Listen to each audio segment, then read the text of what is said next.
up? Is it not sustainable? It's a very economic conversation. Also, as you give your closing remarks, 53 days to the elections. Do you have confidence in the IBC? What should the people focus on? Trevor, let's begin with IBC. Yeah. IBC cannot be an end product. All of us are stakeholders of IBC.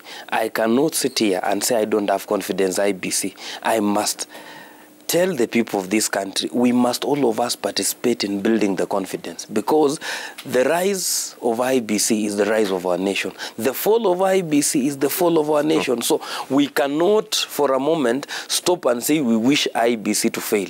It is wishing this country to fail and wishing a part of me to fail. So at the end of the day, I pray daily that IBC delivers a credible election, that IBC for the first time delivers a winner. When they declare, even the loser will say, you won free and fair. That is how we will move forward as a nation.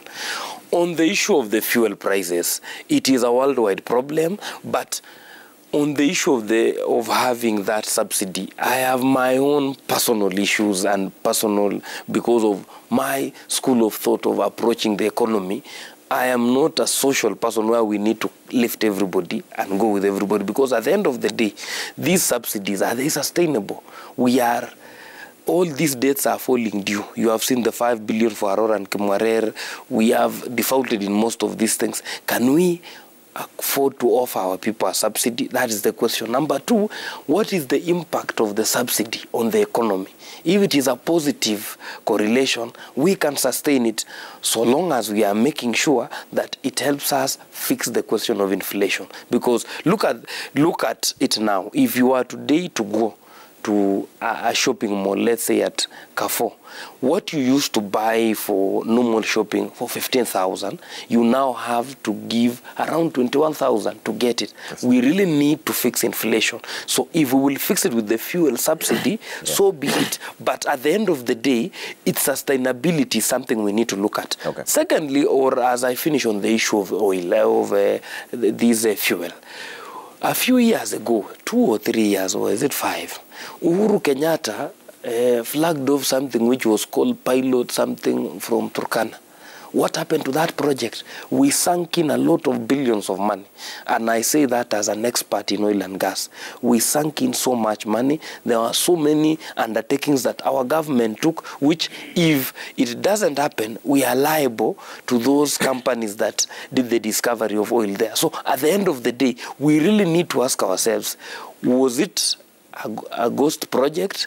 Was it a white elephant? So that was it another SGR that we can just see it in our land but we cannot see the value? So we need to ask ourselves, did the oil that we discovered in Turkana, is it viable in the first place? So those are questions which I expected Ambassador Monica Juma yesterday, when she was talking about the status of petroleum in the country, to address it. And finally, maybe on the issue of Sakaja and his other friends, Simba Arati, Wavinya Ndeti, Malala, Mithika Linturi, they really need to have a retrospection with themselves. If you have a degree, just come out and say, I have a degree, these were my classmates, and we move on. Okay. If you don't have one, it doesn't harm us to say, I postponed my dream. They say a dream postponed is not a dream killed. Okay. So at the end of the day, we need to have honest leaders. Okay. And this also applies to Raila Odinga. He needs to address it once and for all. He's been clear. No? Yeah, he's been clear. All of these people, for the record, all of these people have been cleared. Okay. But the discussion keeps coming up, Trevor, which we need to... Even Malala, my good friend, he needs to say if he has a degree or not. Right. And I have always argued loosely elsewhere that if you see your degree you have to go to court to prove that you have a degree. Either the problem is the nation or you. Okay. I really sympathize with the people of Kenya, particularly on the issue of fuel. Today, when you walk in the supermarket, Trevor, the cost of a lot of commodities has gone high. Cooking oil is approaching 2,000. Unga that we use every day is 187. And all these things are getting, expensive. Here we are talking about the rise in fuel prices. It is going to cripple transportation in this country. If the subsidy is not working and the government puts it down, again, we stare at the rising cost of fuel. And that means the production cost will go high and everything go high. We want to ask the people that are in charge, particularly the government of President Uhuru Kenyatta today, that with the remaining days, if there's anything they can do to cushion the public from these stresses, let them do it like yesterday. Okay. On the issue of appointment, you know, the constitution tells that the composition of, of national executive shall be 22 cabinet, at least 22 cabinet, and the deputy, and, and the president. Yeah. But again, in the composition, it must reflect the regional and ethnic diversity of the people of Kenya.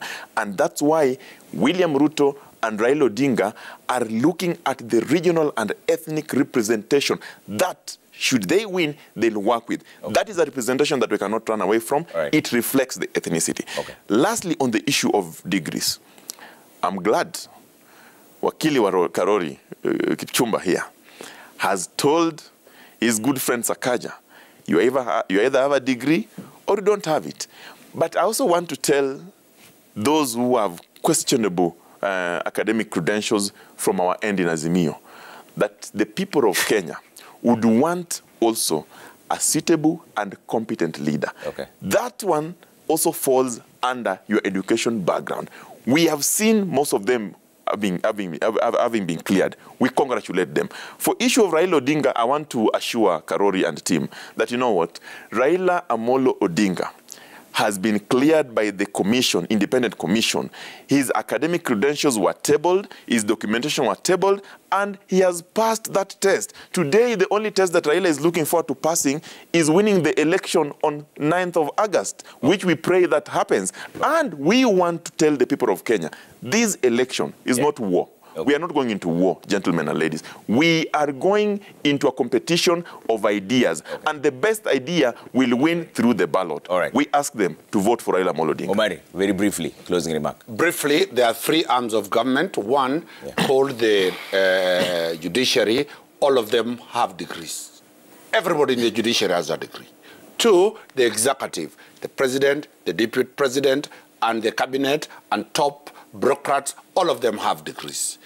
Parliament is a third arm of government, the legislature. It must have the requisite capacity to oversight the two arms of government. Hence the need to have degrees. Okay. And anybody who doesn't have a degree, we have enough graduates in Africa. I think we are either number 2 or number 1 in terms of youths who have no jobs and they have degrees. Let us remove all of them from both sides and give them. Number 2, on the question about the fuel, I totally agree. I know I'll be very, and guys will be mad with me, that the president and his government have no business to interfere with price distortions by bringing in subsidies.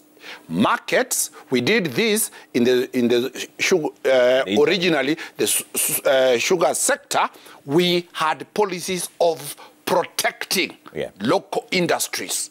When those local industries were exposed to competition, they all collapsed. And that is why today you are seeing we are struggling to revive Mumia's sugar. Okay. There was a time when we let the banks, government control the interest. We failed. We have allowed the banks to run their business. So my take is that for you Kenyans and me, let us agree. We either get subsidy and remain poor, static as we are for 1 million years, what they call protecting those who have no jobs. Okay. Or we open up to the economy to competition.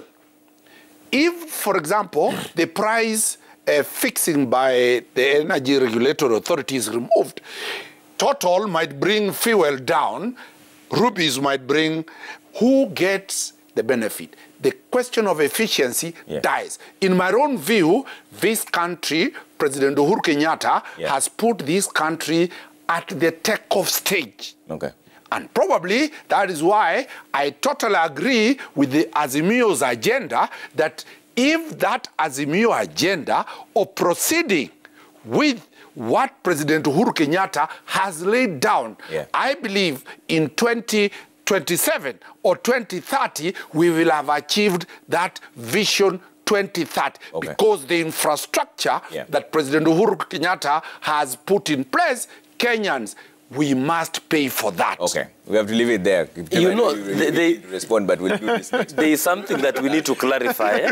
Even as we talk about the fuel prices, we need to ask ourselves, open up the fuel, how the fuel price, the pricing is done. Yeah. Taxes take more of that. Okay. Actually, a third of what you pay per liter goes to tax. So, agreed. and it is your parliamentarians, Kenyans, who have fixed the tax. Okay. So let us not look like we want to go to Ukraine and Russia to tell them to stop fighting. The problem is in parliament. Okay, let's leave it there. Oliver Kipchumba, advocate of the High Court, and Dunstan Opari, also advocate of the High Court, and Fred Okango, political affairs secretary at the KANU. Thank you so much for making time, and thank you for all the feedback. You know what's going on to happen right now?